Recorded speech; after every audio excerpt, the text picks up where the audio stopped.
Hey guys, it's Heyde, and I'm back again with another VST review. So this one I'm really excited about. I was contacted by this company called Sound, and among the other VSTs that they make, one of their sets is a series of acoustic guitars. So I was eager to try this out, and having explored this a little bit over just the past few days, I'm really impressed with both the realism of these instruments as well as how intuitive the interface is. It's very intuitive and very in-depth, so you can really tweak and adjust the sound to your liking. So before I talk about the interface at all, I'm just going to play some of these right out of the box so you can hear how they would sound if you were just going to play them straight as they are. So here is the Luther.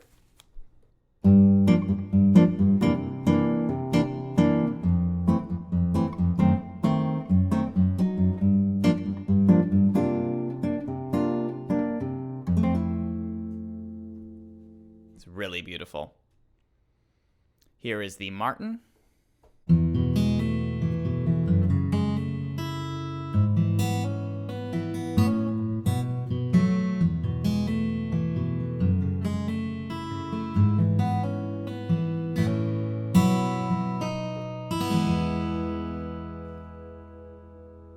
Nice brighter sound. You'll also notice some of these legato things going on, but we'll talk about that in a second. It's all adjustable.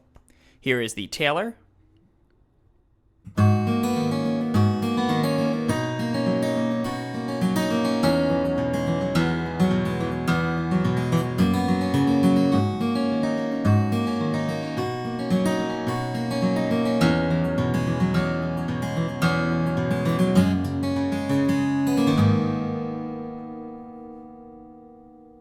Even brighter than the Martin. And then lastly, we have our 12 string.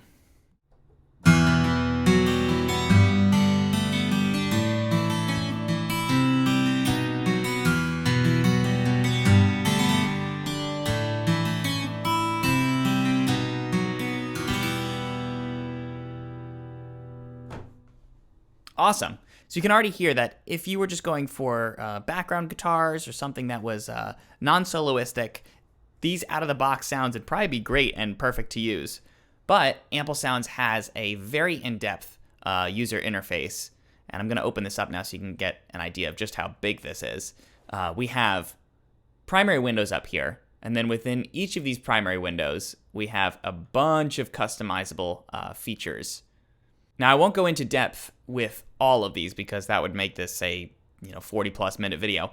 But I'll give you a brief overview and talk about some of my favorite features or the ones I find most useful.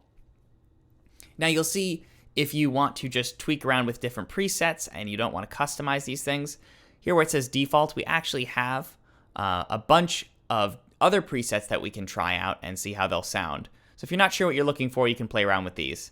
And you can save your own in here as well. So in our first window, this is where we can tweak some basic mixing things. We can control different articulation sets, and we can control various other MIDI parameters. We've got our visual display of the guitar here, and this can be useful because we can see how the things that we're writing would actually sit on a real guitar. So if we played certain chords, we can see which ones are using open strings. We can see if we're going to have any logistical issues. Some things that we would play would more naturally be suited for legato as opposed to other strings, or would just be impossible. So this gives us a nice idea if we're not guitarists ourselves, which I'm not. Now, for our basic key switching, you'll see these over here, and each of these are representative of their placement on the keyboard. So this would be C0, and C0 is our basic, just standard patch, which is what I was playing with before. C sharp is going to be natural harmonics.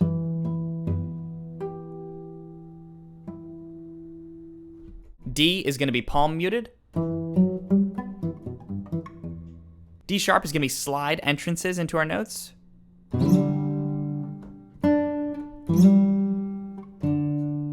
Now, with this one and several of the other articulations, they have to be re-triggered. So we have to press it, and then we play our note. And if we want to have another one, we would actually press it again. That's because this is more used for entrances as opposed to repeated notes, so we would do something like...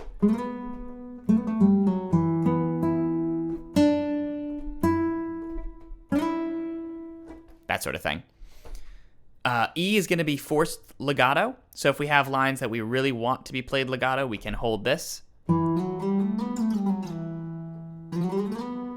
And we'll even get these long slides, which is pretty nice. And F is going to be maintaining the same string through a certain line.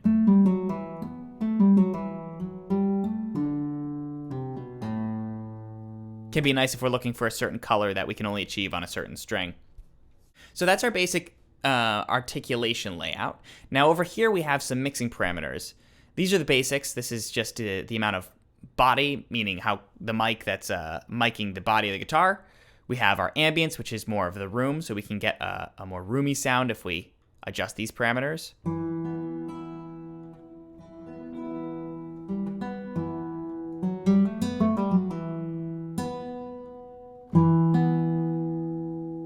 And we can change the different mic positions here. This is mono. Now, one thing that's really nice about their layout is, because there's so much stuff, hovering over, as you can see, is indicating what each of these things does. So if you ever get confused, you can just hover over and it'll tell you. We also have pan. We have a nice doubling here. Really useful for if you have rhythm guitars.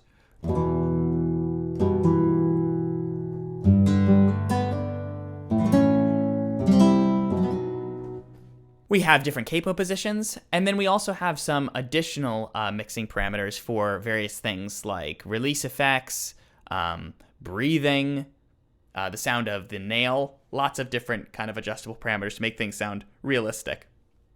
Then over here we have some useful, basically rules that we can apply to the guitar. So on the top we have, this is basically the playing mode, which is indicating whether it's playing like a true guitar would, or if we're playing more like a keyboardist. So like I was talking about legato, if we have a certain chord that's getting interfered with because of the legato, say we have maybe a chord like this, and we'd rather have that be two strings rather than one with legato, we can select this and it'll turn into keyboard mode. And now you'll hear it's bypassing that. We can also go into solo mode, which is indicated with a 1, which means only one note at a time will be played. Can be useful. Over here, we're going to have certain rules about the open string. I haven't used this too much. We have auto legato mode, which again is similar to the rules that we applied up here. And this can determine how wide that legato needs to be before it's triggered. And then lastly, we have stroke noise, which I like, so I turn it on, which is that when we're playing notes simultaneously, this is without it, and this is with it. Subtle difference, but you'll hear an actual stroke, like the pick going across, which I find really nice and realistic. So this is the window that I use the most frequently. There are other windows, and I'll just briefly outline what they are, but I don't use them quite as much just because of the nature of the music that I write. So we have our strummer here, and this can be really useful if you're looking for some basic strumming patterns. They've got a whole grid here for different chords. You can adjust velocities. It's almost like its own arrange window in here. So I'll just play the examples so you can hear how they sound.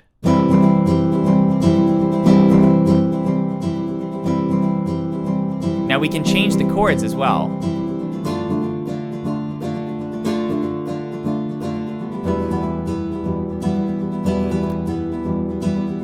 And these chords can be selected with different key switching. So we could actually have this recorded and automated through key switching as opposed to me clicking these buttons. Now we also have different adjustable parameters here for strum time, releases, stroke volume, the time, separation velocity, lots of stuff. We can go in here, we can adjust these different parameters, or we can just toggle between different strumming patterns over here.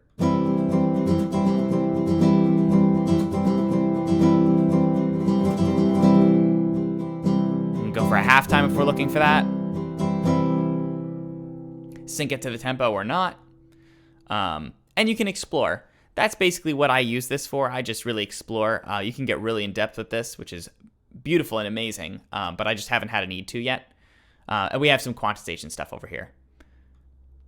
Now next we have kind of a similar layout, but it's for a little bit more in-depth stuff. So not just strumming, but actually programming different articulations. It's like its own arrange window. I prefer mostly doing my arranging in Logic's arrange window, but if you prefer trying things in here, you can. And there's certain benefits because it's tailored to the instrument itself. Now, all of these instruments, by the way, have the exact same layout, so I'm just doing everything in the Luther, but you could expect the same thing from these others as well. Only difference being some of these have some additional key switching, such as like bends. Now, this is a pretty cool tool. Again, not something I use too much, but maybe as a guitarist it could be useful. It's a tablature tool. You can actually load in tablature if it fits the certain file type. I'd assume maybe it's a music XML. It'll load it up as tablature, and then you can convert that tablature into strumming patterns to get that MIDI directly into your interface. That could be really useful. Now here in our effects tab, this is one that I also use pretty frequently.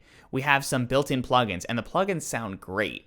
We have a built-in EQ, and we can turn these things on and off. We can also load in different presets. This is another EQ layout. We have echo, and I really like the way that they displayed this. It's pretty cool, actually. We get different echoes depending on how far away we put this.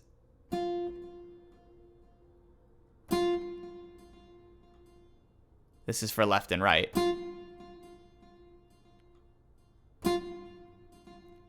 I just really like the way they displayed it. I think it's very simple, easy way to understand how that works. We can control mixing things over here.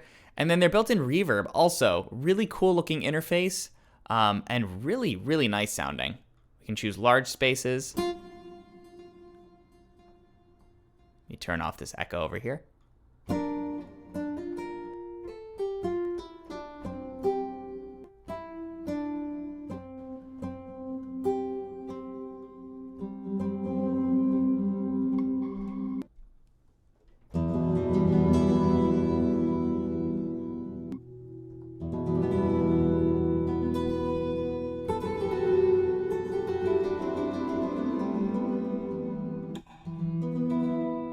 Yeah, really, really nice. It's a lot of fun to play with, actually.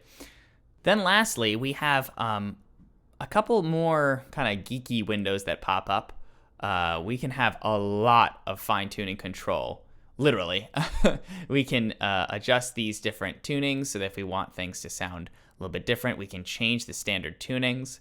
So if we're looking for a non-standard tuning, we can do that, or we can create it ourselves. We have other different parameters we can choose. Like other standalone players, such as like the max voices, bend range, different things like that. And then lastly, and this is something I probably should have mentioned earlier, but we have two different libraries. We have the finger library, which is just for finger picking, and then we have a pick library, and that will change the sound entirely.